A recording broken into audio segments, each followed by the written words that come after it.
Muito bem. A nossa igreja, então, a Igreja Batista Curuçá, tem o prazer de atender ao pedido da Igreja Primeira Batista de Brás de Pina para esse procedimento, hoje, então, de formação de um concílio. Todos os requisitos indicados pela Ordem dos Pastores Batistas, seção Carioca, foram atendidos. A publicação do convite, a expedição de convites, tudo foi dentro das regras da Ordem dos Pastores. Então, aqui estão os pastores para este momento. Então, basicamente, nós temos que, nesse momento, eleger o presidente do concílio, o secretário do concílio. É mais ou menos esta a prática aqui em nossa igreja. Eu aguardo, então, a proposta para elegermos o presidente do concílio. Alguma proposta? Apoio? Favoráveis? Para secretário, os irmãos indicam, além de Zé Maurício, alguém?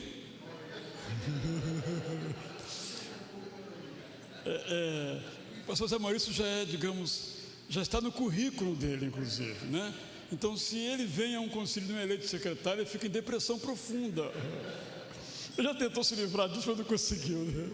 Ele já renunciou, mas ele faz muito bem o trabalho. A razão é porque ele faz belíssimamente bem o trabalho. Nenhum pastor até hoje reclamou da orientação do texto que ele produz. Assim, aqui em nossa igreja, desde os tempos do pastor Elcio, nos anos 70, quando eu participei aqui do primeiro concílio, é assim: o candidato faz sua exposição livremente, num tempo de aproximadamente 20 minutos. Depois os pastores fazem perguntas, caso queiram, e em seguida os pastores se retiram, votam, deliberam a respeito do assunto, recomendando ou não a sua consagração, e voltamos então para esse ambiente, noticiamos ao candidato e aos demais presentes qual foi o veredito e encerramos os trabalhos no dia de hoje. Assim, então, eu quero convidar o nosso seminarista Márcio Teixeira Viegas para a exposição, que consiste de duas partes. Uma é a sua conversão e chamada para o ministério pastoral, e a segunda, as suas convicções bíblicas e teológicas e eclesiológicas. Fique à vontade, então, onde você quiser se localizar. Boa noite. Quero agradecer a presença dos amigos, irmãos e irmãs e todos aqueles a quem eu enviei convite por e-mail, por vídeo. Muito obrigado pela presença de todos vocês. Obrigado pela presença dos pastores também aqui da banca examinatória. Eu gostaria de começar orando. Posso, presidente? Senhor, muito obrigado por esta noite, Pai. Muito obrigado pela vida dos meus irmãos que aqui estão. Muito obrigado, Pai, pela graça e o dom da vida e pela salvação, Senhor, que também é graça, Pai. Senhor, muito obrigado por ter me ajudado a chegar até aqui, Senhor. Muito obrigado, Pai, porque isso também foi a Tua graça, Pai. Abençoe a cada um de nós aqui. Abençoe a mim, Senhor, para que eu fale tão somente aquilo que o Senhor colocou no meu coração, Pai. Em nome de Jesus. Amém. Conversão. Nasci em lar católico, não praticante. Fui batizado quando bebê e nunca entendi direito o que e quem é Deus, muito menos Jesus, menos ainda o Espírito Santo. Isto até os meus 19 para 20 anos de idade, quando entendi definitivamente o que Deus, Jesus e o Espírito Santo fizeram por mim. Meu irmão já havia se convertido há 3 anos, o primeiro da família de toda uma geração, quando eu também me converti. Certo dia, no ano de 2005, logo depois do período de carnaval, andava um pouco chateado com os meus amigos de infância. Comecei a perceber que muitos deles não eram meus amigos como eu me considerava deles. Na ocasião, Michele, namorada do meu irmão, hoje minha cunhada, me ligou para convidar-me para ir numa festa que aconteceria aqui, na Igreja Batista Itacuruçá. Festa dos jovens. Eu não sabia, mas aquela noite, mudaria toda a minha história. Chegando à festa, deparei-me com vários outros jovens que eu nunca tinha visto na minha vida. Porém, um detalhe me marcou profundamente. Todos sabiam quem eu era e sabiam o meu nome. Mais adiante, vocês entenderão o porquê. Depois de tantos abraços e papos, a festa começou, com um culto. E como todo bom culto cristão e batista, com belas músicas. O primeiro encontro. Grandioso és tu, tocado por Priscila Azevedo ao piano, Ricardo Coimbra ao violino e Michele, minha querida cunhada, no vocal. As lágrimas desciam, como uma criança que não entende muito bem as coisas, mas sabe muito bem o que está sentindo. A minha primeira percepção de Deus, o meu primeiro encontro com aquele que me amou desde o ventre da minha mãe, como ninguém mais me amou, nem os meus amigos de infância. Eu estava conhecendo o meu melhor e maior amigo. O próximo passo. No dia seguinte, um domingo de culto, aqui na igreja, voltei novamente, no culto da noite especificamente, e conheci o Pancinha.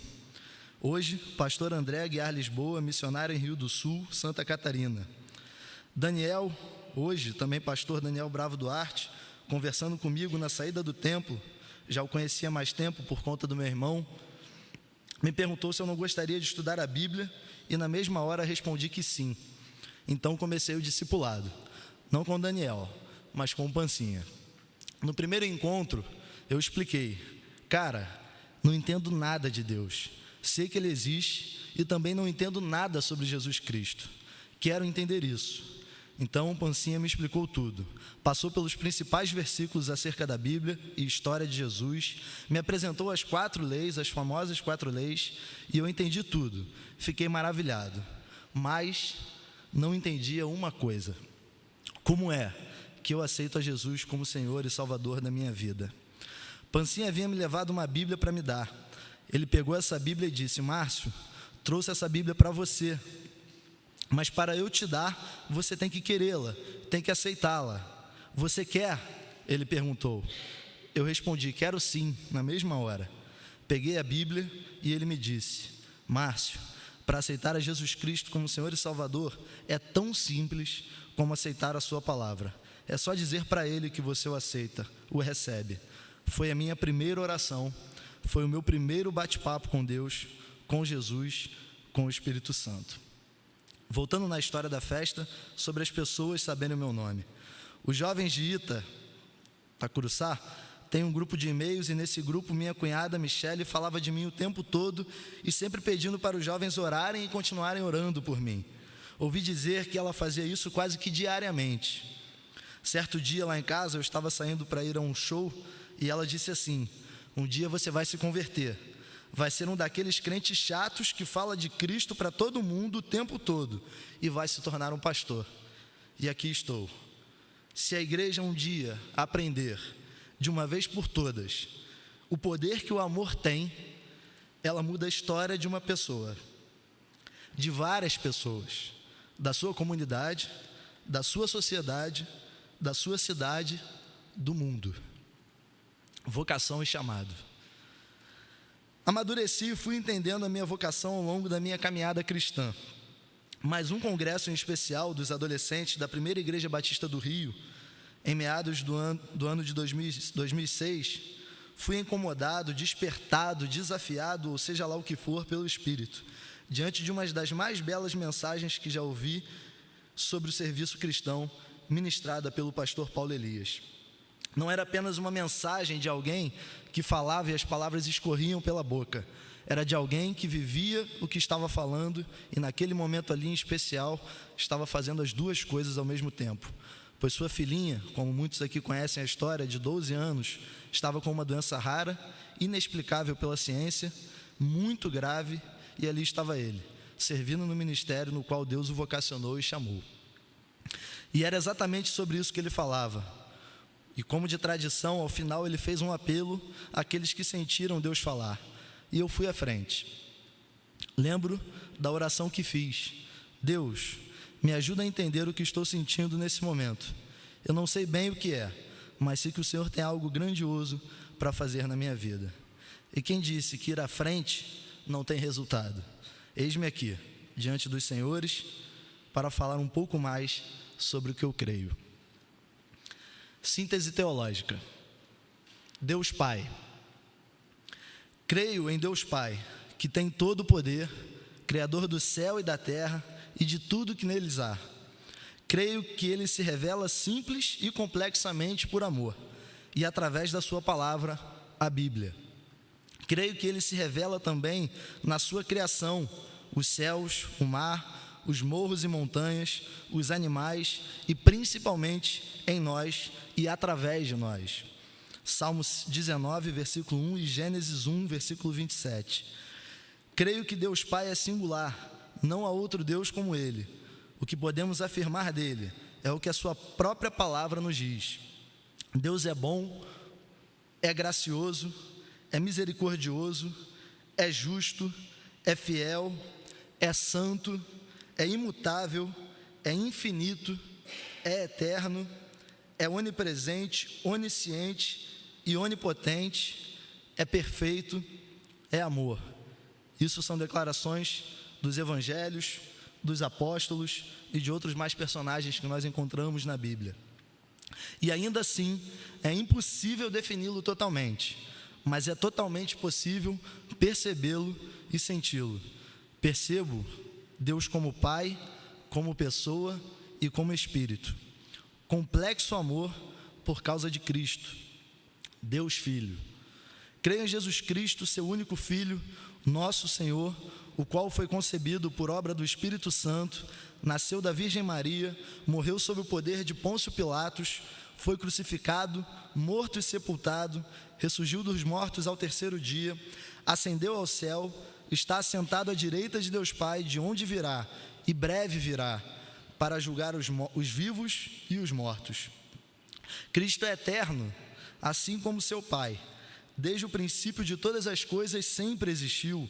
João capítulo 1, versículo do 1 ao 3. Ele é o Logos de Deus, a palavra em carne, osso e espírito. E é nele que conhecemos mais ainda o amor de Deus, o Deus Pai, pessoal e relacional, mas principalmente o Deus humano. Cristo é a revelação máxima do amor do Pai.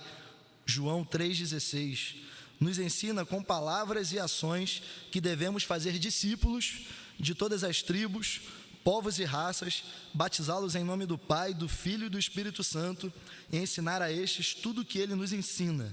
Cristo está conosco em todos os tempos, em todo o tempo, em todas as situações, até a consumação dos séculos. Sim, eu creio em duas loucuras. A primeira, na cruz, Cristo morreu para que nós pudéssemos viver e para nos trazer de volta para o Pai. Segundo, na ressurreição, ressuscitou para nos mostrar que a morte foi vencida, 1 Coríntios capítulo 15, versículo 55, e que todos que creem nele também ressuscitarão quando ele voltar. Maranata. Deus é Espírito. Creio no Espírito Santo de Deus, que ele também sempre existiu desde o princípio. Ele completa a Santíssima Trindade, Deus Pai, Deus Filho, Deus Espírito. Ele habita nos que um dia confessaram que só Jesus é o Senhor e o Salvador dos homens. É o Espírito que nos conduz em nossos caminhos, atitudes e palavras, que faz os nossos joelhos se dobrarem e que nos leva a uma verdadeira adoração, a uma vida de adoração. João 16:8 diz que o Espírito Santo de Deus convence o mundo do pecado, da justiça e do juízo, e assim o é. A nós só nos cabe anunciar o Evangelho, vivendo o Evangelho de Cristo como ele viveu. Creio que o Espírito Santo inspirou homens a escreverem as Sagradas Escrituras. Foi o Espírito Santo que nos revelou que Jesus é o Filho amado de Deus, conforme o Evangelho de Lucas, capítulo 3, versículo 22. Creio que é o Espírito Santo que nos capacita a darmos frutos, por causa da graça e misericórdia de Deus. O Espírito Santo nos concede dons para o serviço cristão, e estes dons ele distribui a cada um como quer. O Espírito Santo produz no crente o seu fruto, que é amor, alegria, paz, paciência, amabilidade, bondade, fidelidade, mansidão e domínio próprio. Ele é o consolador, o ajudador de todo aquele que crê que Jesus é o Filho de Deus. João capítulo 14, versículo 26. Reino de Deus. Creio que o reino de Deus é um grande mistério, mas foi confiado a nós, os que creem no Cristo, como diz o Evangelho de Marcos, capítulo 4, versículo 11. O reino de Deus nos foi apresentado por João Batista, no Evangelho de Mateus, capítulo 3, versículo 2. Arrependei-vos, porque o reino do céu chegou. O reino do céu é Jesus Cristo. Por isso, devemos buscar em primeiro lugar o reino de Deus e a sua justiça, sem nos preocupar com o dia de amanhã, pois basta a cada dia o seu próprio mal. O reino de Deus é o reino do já, aqui e agora, mas do ainda não, pois ele virá definitivamente para se consumar. Pecado. O pecado é o que separa o homem de Deus.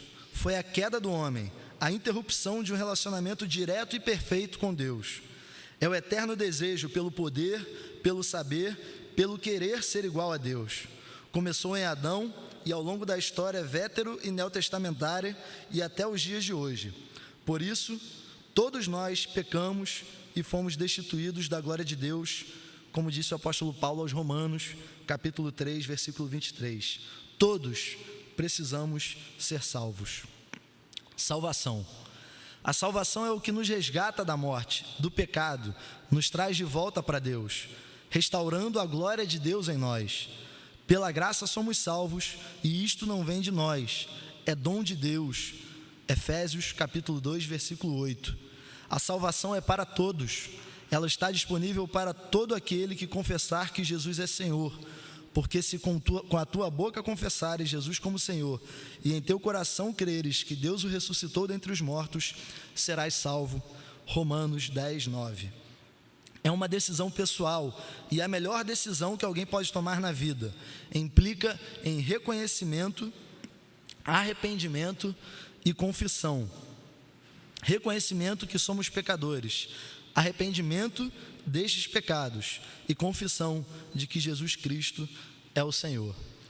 Escatologia. A segunda vinda de Cristo é a esperança da fé cristã, conforme está em 1 Coríntios, capítulo 15, 19 a 21. A Bíblia não fala com muita clareza acerca desse tempo que virá.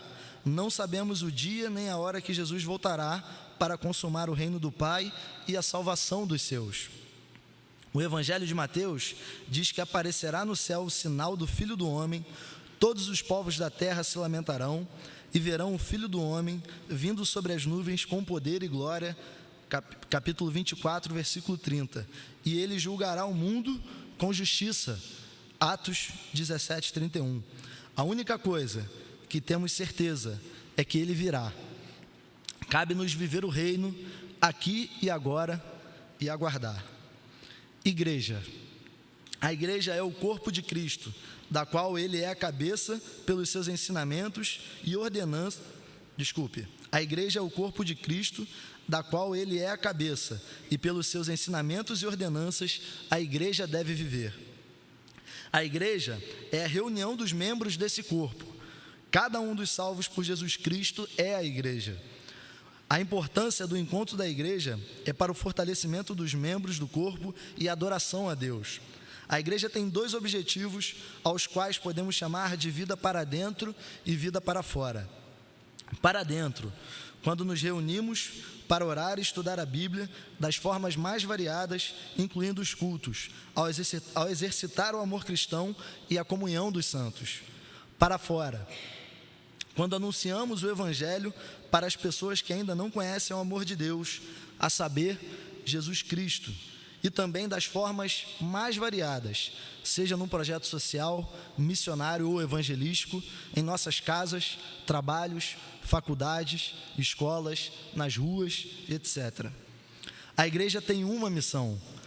Parafraseando Isaías 61, versículo 11, o Espírito do Senhor Deus está sobre a igreja, porque o Senhor a ungiu para pregar boas novas aos oprimidos, a enviou para restaurar os de coração abatido, a proclamar a liberdade aos cativos e a pôr os presos em liberdade, a proclamar o ano aceitável do Senhor e o dia da vingança do nosso Deus, a consolar todos os que choram, a ordenar que se dê uma coroa em vez de cinzas, óleo de alegria em vez de pranto, vestes de louvor em vez de espírito angustiado aos que choram em Sião, a fim de que se chamem carvalho de justiça, plantação do Senhor, para que ele seja glorificado. Batismo. O batismo é uma ordenança de Jesus Cristo a todos os que confessarem o seu nome. Mateus 28:19. É um ato público do novo cristão diante da igreja de Cristo. É a imersão total do corpo nas águas. É a mostra de que não sou mais eu quem vive, mas é Cristo quem vive em mim, como diz Gálatas, capítulo 2, versículo 20. A ceia. Assim como o batismo, a ceia também é uma ordenança do Senhor Jesus, como diz em 1 Coríntios 11, 23 a 25 e Lucas 22, 19. É um memorial da morte de Cristo. Os elementos usados são o pão, que representa o corpo de Cristo, entregue por nós pelos nossos pecados, e o vinho, que representa o sangue derramado por nós, também pelos nossos pecados, e deve ser realizada quando a igreja está reunida em seu nome.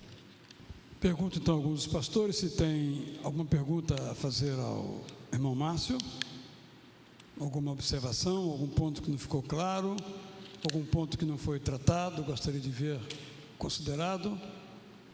Eu gostaria de ouvir um pouco mais sobre dois aspectos. Uma responsabilidade social da igreja de transformação da sociedade no contexto de nosso anúncio do reino de Deus, e outro sobre suas expectativas em relação ao seu trabalho, que será um trabalho de co-pastorado, junto lá ao pastor Lael. Como é que você vê esse momento na sua vida e a sua visão sobre a responsabilidade da igreja?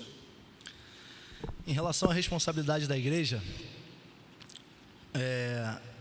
eu creio que não basta nós pensarmos simplesmente em anunciar um evangelho de palavras, do qual está somente encarregado ou carregado a questão da salvação da alma, como se há muito tempo foi pregado e foi pensado.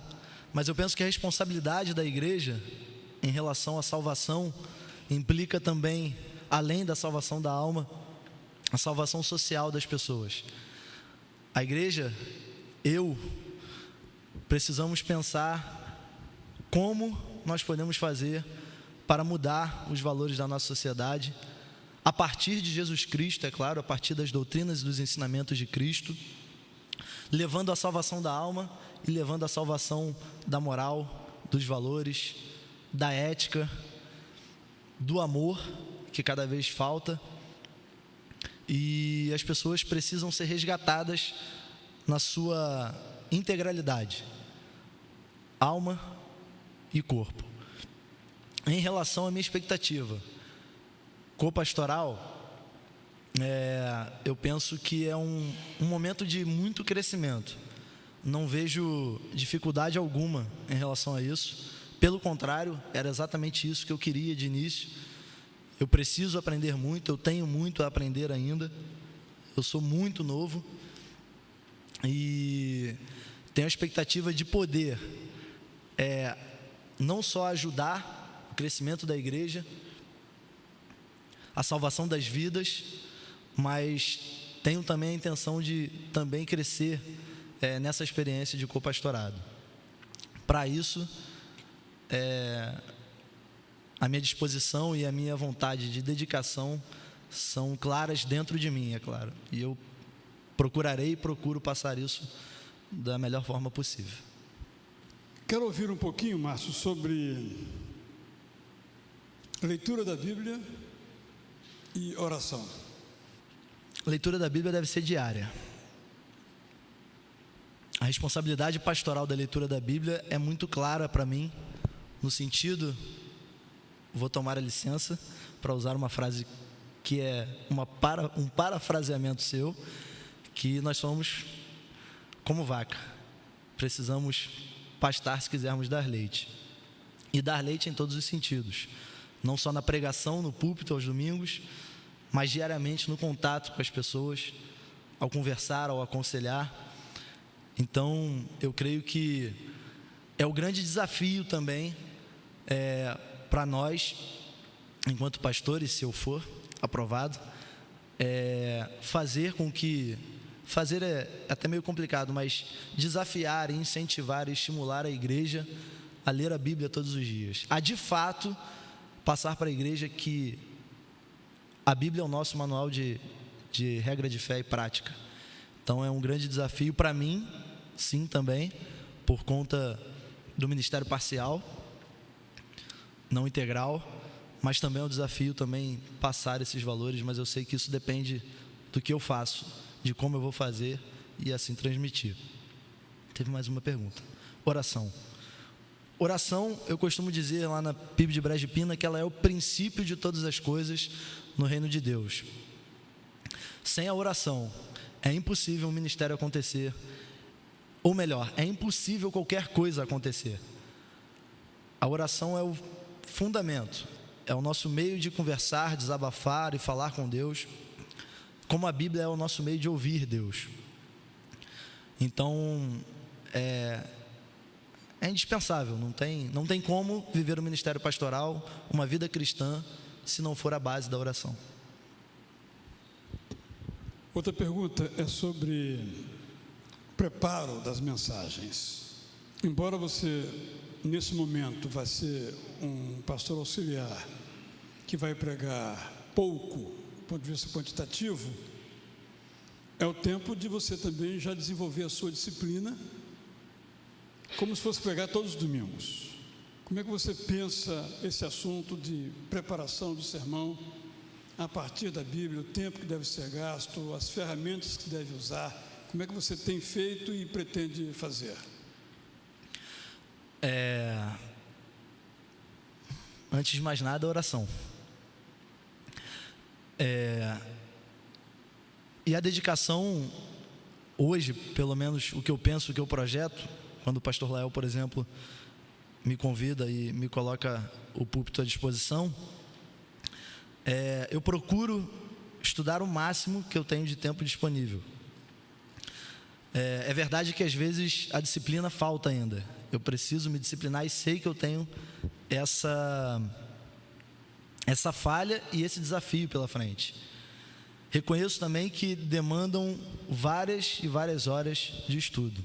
Não sei ao certo se são as 13 ou 15, da qual você sempre fala, mas demandam muitas horas. E eu percebo e percebi, principalmente quando fui convidado pelo pastor Lael a pregar no retiro, quando fui apresentado à igreja lá, que quanto mais você estuda, quanto mais você pasta, mais tranquilo, mais fácil e mais abençoado você é quando você transmite a palavra. Isso é fato. Mas eu sei e reconheço que eu preciso me dedicar o quanto mais para que eu possa um dia, se assim Deus quiser, e eu não for teimoso e aceitar também, assumir uma igreja e ter a responsabilidade de pregar todos os domingos, quarta, segunda, ou seja lá quando forem os cultos. Na verdade, eu queria deixar uma palavra para o Márcio. Eu estou muito feliz de estar aqui neste momento, Márcio, do seu concílio, porque eu me recordo que quando daqui saímos um dia para um trabalho de juventude, acompanhando alguns irmãos da igreja, outros irmãos da primeira igreja do Rio de Janeiro, da juventude da primeira igreja, fomos até a sua cidade, dos seus pais, Itaocara. Eu me lembro que naquela oportunidade ali, você compartilhou comigo o grande desejo que você tinha de realmente entregar a sua vida para servir ao Senhor e realmente ser um pastor.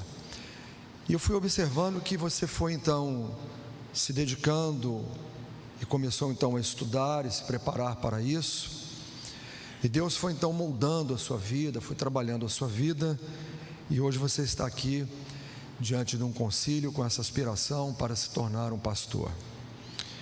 Mas o que eu queria compartilhar com você, Márcio, é que uma das grandes experiências que nós vivemos como pastores e líderes, é que atravessamos ao longo do nosso ministério, da nossa vida pastoral, algumas situações de crise, em que nós muitas vezes nos sentimos sozinhos. Sozinhos quando temos que buscar junto a Deus o alento, a força, a orientação, a direção, o ânimo para prosseguir a jornada. E nenhum de nós está livre de passar por algum momento de dificuldade na sua vida ministerial, pastoral, quer seja a nível familiar, quer seja mesmo a nível emocional ou da própria saúde. Eu me recordo que alguns meses atrás, no final, já no término do meu tratamento de saúde, você ainda estava aqui enquanto eu estava em tratamento de saúde, um dos grandes desafios que eu pude enfrentar foi realmente readquirir a confiança de que Deus ainda teria algo mais a fazer na minha vida.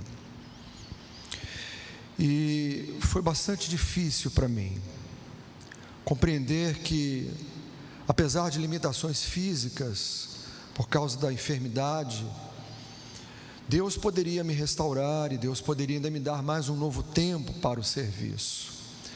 Mas uma das grandes lições que eu aprendi, Márcio, foi que a nossa dependência de Deus é algo que nós experimentamos exatamente quando atravessamos alguma crise, alguma situação de adversidade na nossa vida. E eu penso que quando eu então tive que cuidar da minha saúde, precisei me licenciar da igreja por quase 10 meses sem poder trabalhar, eu pude perceber o quanto é importante realmente a gente ter a convicção de uma vocação. Porque se não houvesse realmente esse chamado de Deus na minha vida, provavelmente eu não estaria hoje mais aqui. Mas um dos maiores desejos que eu tinha ao estar aqui, mesmo quando não podia estar, porque estava em tratamento de saúde, a minha imunidade ainda estava muito baixa, era voltar a estar aqui para ministrar na casa de Deus. Então, Márcio, não sei se eu posso dizer que seria um conselho, mas apenas um compartilhamento que eu queria deixar com você. Que a sua vocação realmente possa estar muito nítida, muito clara no seu coração. E que mesmo que você atravesse momentos de adversidade, os momentos mais difíceis da sua vida, você possa ter a certeza de que realmente Deus foi quem o chamou para o ministério. Eu penso que como pastores, como líderes do povo de Deus, nós temos que ter esta convicção, porque neste momento da minha vida, eu tive várias dificuldades para enfrentar em relação à minha fé, à minha confiança, para que Deus pudesse me ajudar na recuperação da minha saúde.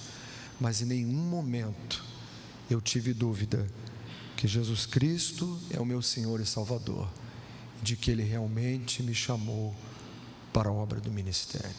O meu desejo é que Deus abençoe a sua vida e aquilo que nós compartilhamos em Itaúcar alguns anos atrás possa se tornar uma realidade no próximo domingo na sua vida. Márcio, 2 histórias reais. Um pastor foi meu colega de classe no seminário, reencontrei-o depois de muitos anos. Como vai? Muito bem. Conversamos um pouquinho, ele disse: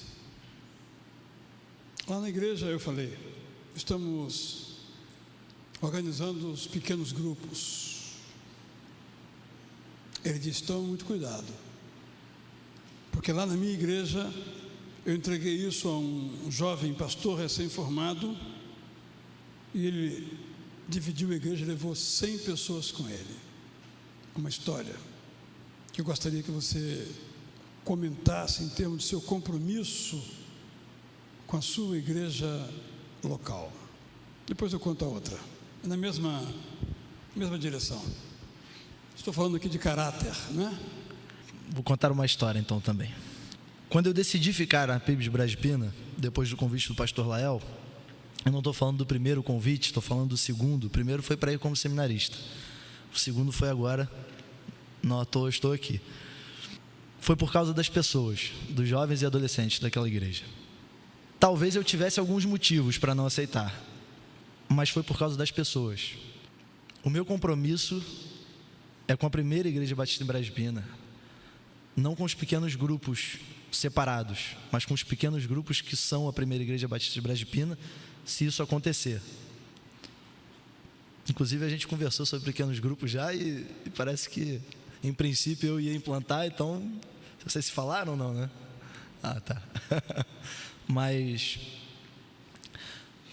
eu acho que, não sei, mas eu acho que essa minha resposta em relação à decisão, acho que já responde essa primeira pergunta, se não, pode acrescentar. Digamos que você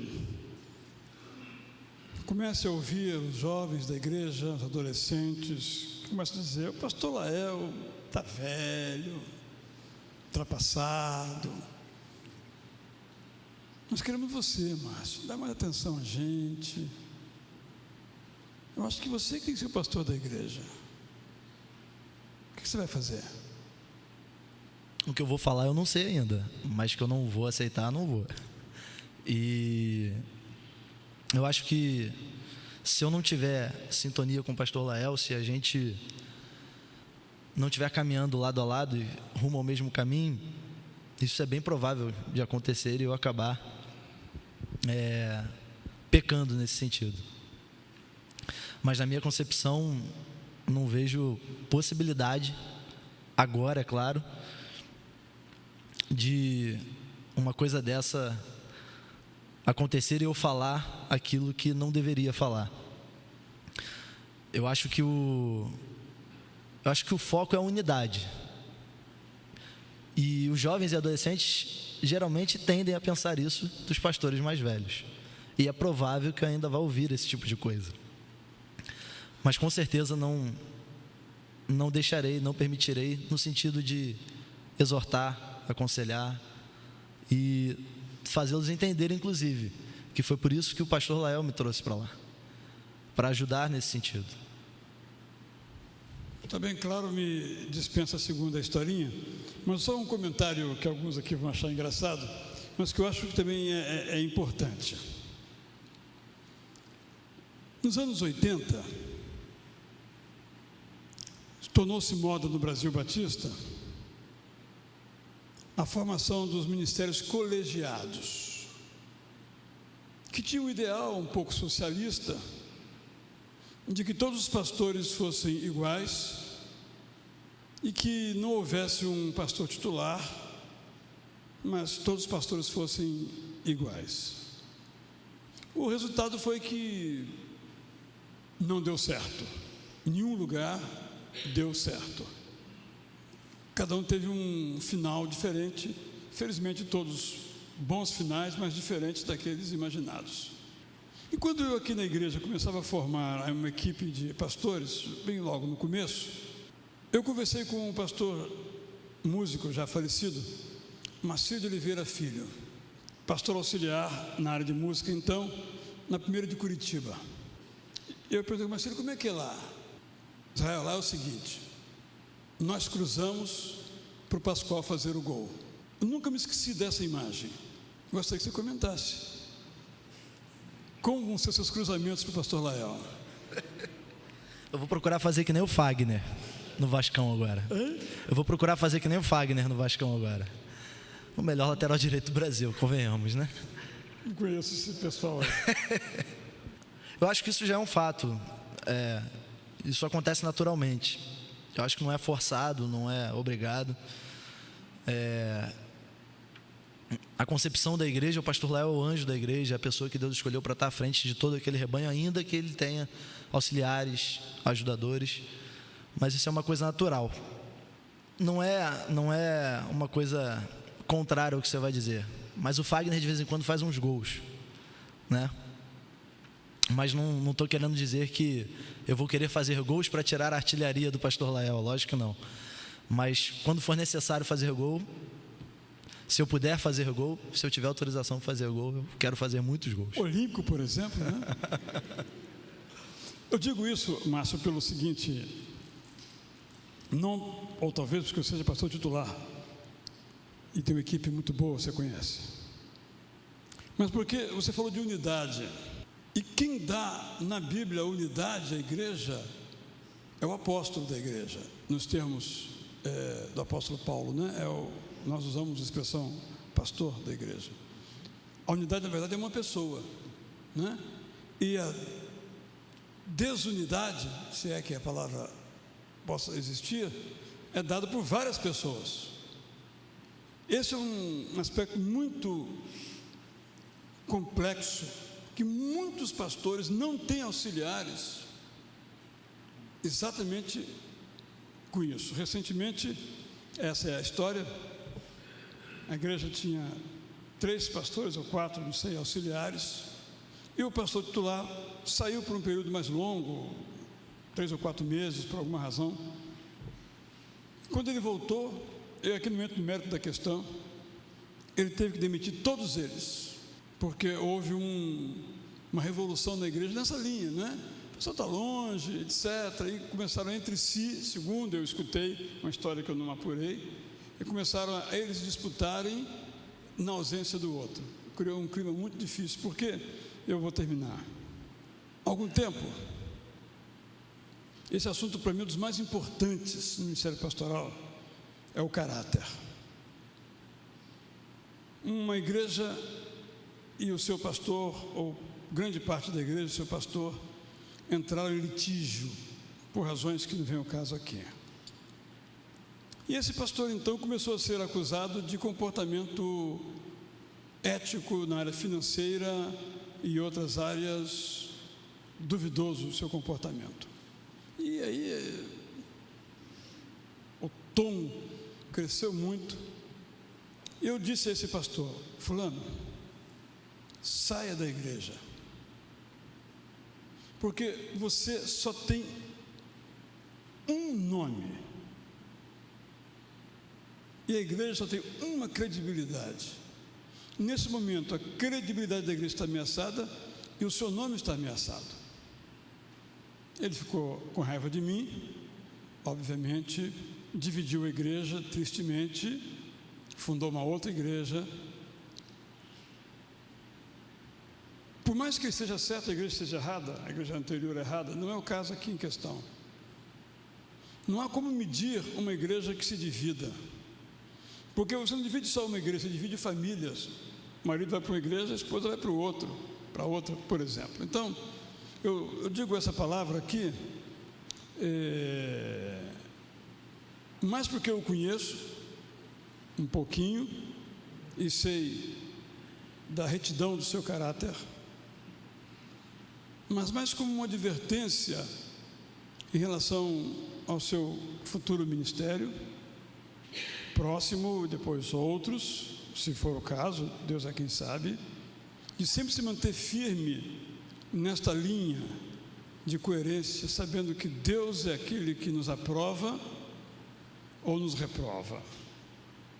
E estamos sempre com o nosso coração podendo fazer aquela oração do Salmo 139, ou podendo fazer como Neemias nas suas várias orações ao longo do livro que leva o seu nome: Senhor, olha para mim e veja que eu sou reto.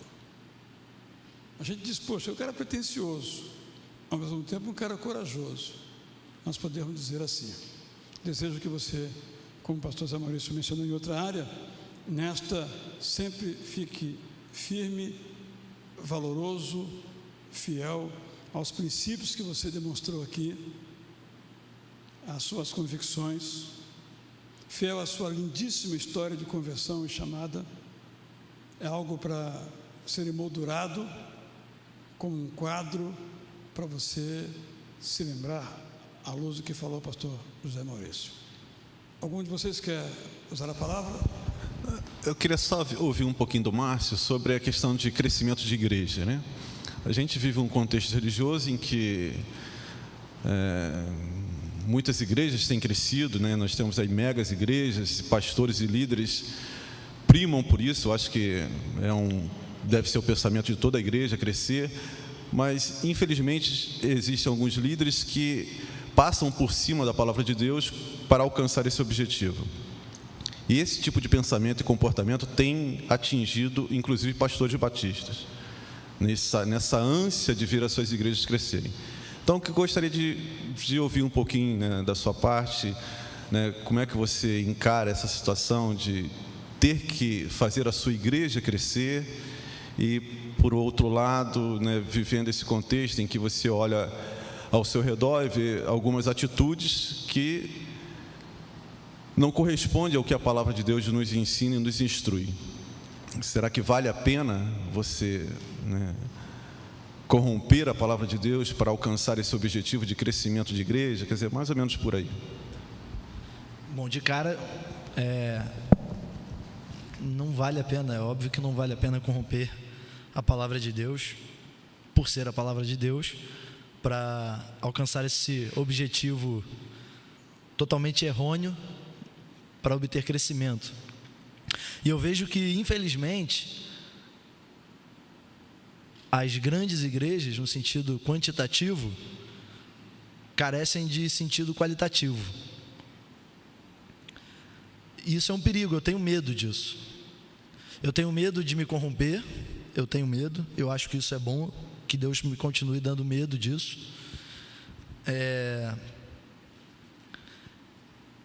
E eu tenho medo, se eu for pensar como pastor titular,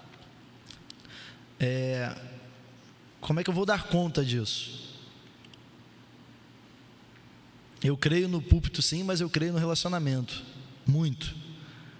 E eu sei que isso é muito difícil nas megas igrejas ou grandes igrejas, com muitos membros. Mas de fato, corromper a palavra de Deus, jamais. Eu não tenho uma opinião formada acerca do que seria melhor ou do que é melhor para as igrejas que crescem desordenadamente. Mas é um motivo de grande oração para que Deus me ajude a todos os pastores a saberem o que melhor fazer em relação a isso. Nós temos muitos exemplos já nos Estados Unidos, né? Viviane, minha esposa, esteve lá e trouxe várias experiências, e eu, analisando, verificava o quão estranho essa coisa está se tornando. Mas eu tenho medo. Eu sinceramente não sei o que é o melhor e o que seria o melhor para a igreja do nosso tempo de hoje. Mas o que tem que importar é se de fato essa igreja tem comunhão. Essa igreja consegue ter comunhão com 100, 1.000, 2.000, 3.000, 33 mil membros, como tem igrejas por aí. Essa igreja consegue ser de verdade, de fato, o corpo de Cristo, e consegue fazer a diferença na sociedade? Então, são perguntas que eu também me faço, que eu também me questiono, e repito, tenho muito medo. Márcio, o pastor Alceni falou uma coisa importante no que tange a nossa fidelidade naquilo que a gente acredita. O pastor Zé falou sobre caráter, você falou sobre ética, sobre valores. Uma pesquisa recente mostra que daqui em 2021 o Brasil vai ser uma nação de maioria evangélica. A gente sabe que esse termo está mais secularizado do que de fato atrelado aos ensinamentos do Evangelho de Cristo. A gente sabe que no decorrer da história, a gente mesmo como igreja falhou. A própria igreja, como você usou nos Estados Unidos, tudo que é influência lá vem para o Brasil. A exemplo da questão da escravidão, né? 30%, por exemplo, dos donos de escravos eram pastores. E era inconcebível achar que um negro, por exemplo, tinha espírito. E nesse pensamento fizeram várias atrocidades. Talvez daqui a 30 anos, o pensamento que se tem em relação à questão da sexualidade humana vai se mudar. E a gente está vendo uma tendência muito grande na Europa, nos Estados Unidos, já chegando aqui no Brasil, inclusive na nossa cidade, né? a questão do homossexualismo, que é uma coisa que tem chegado com força às nossas igrejas, inclusive entre até nós os batistas, várias ações sendo levantadas contra os ministros do Evangelho. Qual é o seu posicionamento em relação a isso? Qual o cuidado que você vai ter? Porque a gente já tem que se preparar para a reevangelização de uma nação que se diz evangélica. Quais são os cuidados que você vai ter em relação a esse momento sombrio, acredito eu, que o Brasil vai viver quando chegar esse período que não está muito longe? O censo mostra que daqui a 20 anos a gente já vai estar nessa faixa etária, e essas igrejas têm se proliferado, esses pensamentos até entre os batistas têm chegado com força. E qual vai ser o posicionamento seu como líder em relação ao que tange essas questões? Quanto ao homossexualismo, o apóstolo Paulo escreveu muito claramente aos romanos. A humanidade foi entregue aos seus próprios desejos da carne, por isso acontece. Quando a gente quer fazer a nossa vontade, acaba em muitas outras coisas trágicas, e nessas também, que também são muito trágicas. Sou totalmente contra, se essa era a resposta que você queria, essa pergunta que você quis fazer, desculpa, mas sou totalmente contra. Mas queria ressaltar um detalhe. A igreja ainda não está preparada para pregar aos homossexuais. Eu diria mais, a igreja não está preparada para amar os homossexuais. É muito difícil, principalmente para os homens, na nossa cultura patriarcal, machista. E eu, antes de me converter, tinha ódio e raiva de homossexual. Minha família sabe bem disso, meu irmão, meu pai. É muito difícil para nós, por isso eu me incluo, amar essas pessoas, que é o que nós devemos fazer em primeiro lugar. Porque esses desafios, não só do homossexualismo, mas você falou, eu já vou falar sobre isso, da reevangelização dos que um dia já foram crentes, esse desafio ainda não alcançou, eu acho, que a igreja no seu total, na cabeça das pessoas, dos irmãos e os pastores também. E eu acho que a gente precisa trabalhar isso. Isso deve começar nos pastores, né? A maioria são homens. Agora que nós estão começando a entrar pastoras, e eu acho que as pastoras têm muito a acrescentar nesse sentido, porque elas têm mais a sensibilidade para tratar com esse tipo de coisa. E o homossexual em si, ele tem identidade com a mulher. Então a gente tem muito a aprender com elas nesse sentido, eu acredito. E com relação à reevangelização dessas pessoas que um dia já foram crentes, é bem complicado, porque essas pessoas, elas tomaram uma aversão à igreja. Como diz o livro do pastor Jael, gente cansada de igreja, elas estão cansadas, elas já passaram por tudo, por todas as doutrinas, por todas as convicções, e até acredito, talvez eu esteja errado, mas eu até acredito que por culpa delas mesmas, elas se decepcionaram, porém já sabiam o que a igreja é. Nós falamos disso o tempo todo. A igreja é um hospital, a igreja é um lugar de pessoas doentes, sim, da alma, do espírito, às vezes até da cabeça, e precisam de ajuda. E essas pessoas negam isso e acham que estão na igreja simplesmente para receber e não para servir, que é a nossa principal missão. Então a gente precisa sim pensar na reevangelização dessas pessoas, se preocupar com elas também, mas a forma como a gente vai fazer isso é uma incógnita também, mas a gente tem que fazer. Alguém mais? Uma última pergunta então, Márcio, um pouquinho sobre a responsabilidade missionária da igreja local. Quando eu entrei para o seminário, no Formação Integral, eu me inscrevi para missões nacionais, né? E por obra de Deus, eu no dia tinha que fazer rescisão do meu contrato de trabalho, onde eu trabalhava, para entrar no seminário, e acabei ficando de fora, entrou outro no meu lugar. Quando eu pensei em tomar essa decisão de missões nacionais, e eu estava falando agora, não me lembro para quem que eu estava conversando aqui agora, acho que foi para as irmãs ali, o campo missionário no Brasil ainda não está totalmente preenchido. O campo missionário em Braz de Pina não está completamente preenchido. Tem muita gente ali carecendo da graça de Deus, de Cristo.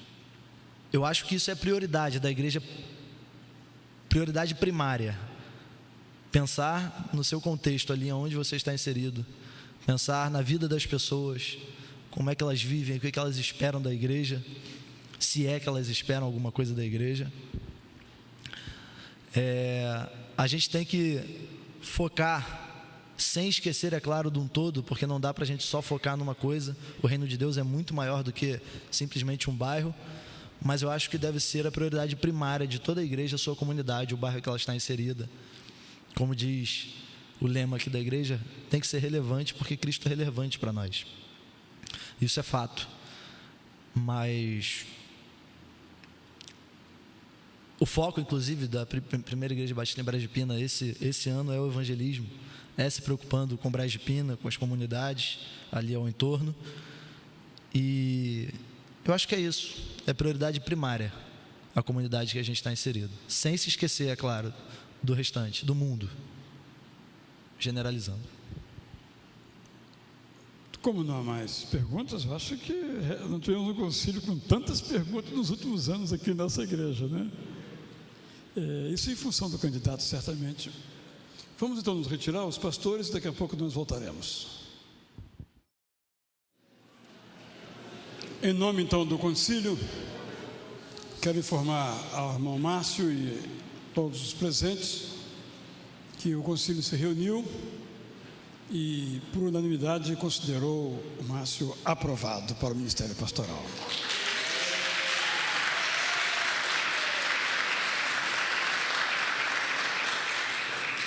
Foi uma decisão facílima, simples, e então foram escolhidos para a entrega da Bíblia o pastor Jason e para a oração de consagração o pastor Alcenir. Secretário que vai, na hora, ler a produção será então o pastor José Maurício. Faremos isso então no domingo que vem, durante o culto da noite. O concílio então está suspenso para continuar no domingo à noite por ocasião daquele momento. Antes de orar, eu quero convidar então os 3 participantes, além do pastor Lael, que vieram lá de Braz de Pina, para lanchar conosco, convite extensivo aos familiares do Márcio. Todos, infelizmente, eu não posso convidar, eu não tenho o poder de multiplicar ainda. Então, por essa razão, não posso convidar a todos. Ok? Vamos ficar em pé? Vamos orar? Pedir ao pastor Lael, então, para nos dirigir nesta oração. Obrigado, Senhor, pela oportunidade de, reunidos nesta casa, participarmos da história de vida do teu filho e servo Márcio Teixeira Viegas. Pai querido, sê com ele nessa jornada até quando só o Senhor sabe, e que ele sempre se coloque diante do Senhor de forma inteira, como instrumento a ser usado pelo Senhor em prol do reino do Senhor, e que ele seja sempre aprovado pelo Senhor, e possa também, ó Deus, contar com a ajuda e também apoio da sua digníssima esposa, ó Deus, irmã Viviane. Toma, ó Deus, estas vidas nas tuas mãos e abençoa, Senhor, em nome de Jesus. Amém.